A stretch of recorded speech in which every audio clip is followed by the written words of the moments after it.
वृंदावन का एक भक्त ठाकुर जी को बहुत प्रेम करता था। भाव विभोर होकर नित्य प्रतिदिन उनका श्रृंगार करता था। आनंदमय होकर कभी रोता तो कभी नाचता।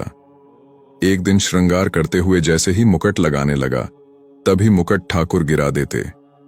एक बार, दो बार, कितनी बार लगाया, पर छल्लियां तो आज लीला करने में लगे थे। अब भक्त को गुस्सा आ गया। वो ठाकुर से कहने लगा, तोह को तेरे बाबा की कसम मुकुट लगाई ले, पर ठाकुर तो ठाकुर है, वो किसी की कसम माने ही नहीं जब नहीं लगाया।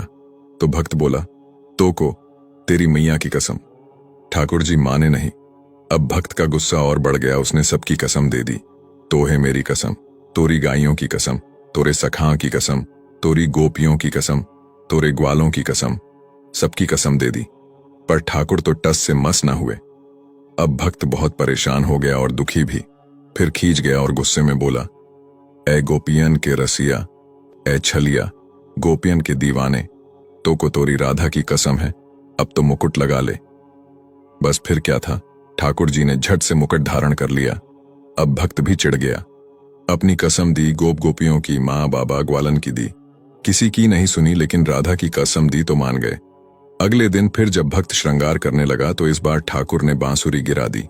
भक्त हल्के से मुस्कुराया और बोला, इस बार तोह को अपनी नहीं मेरी राधा की कसम। तो भी ठाकुर ने झट से बांसुरी लगा ली।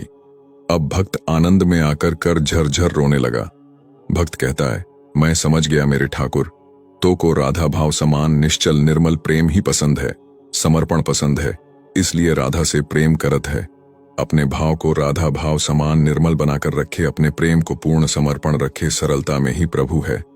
हे मेरी राधेजू, सारी रौनक देख ली जमाने की, मगर जो सुकून तेरे चरणों में है वो कहीं नहीं।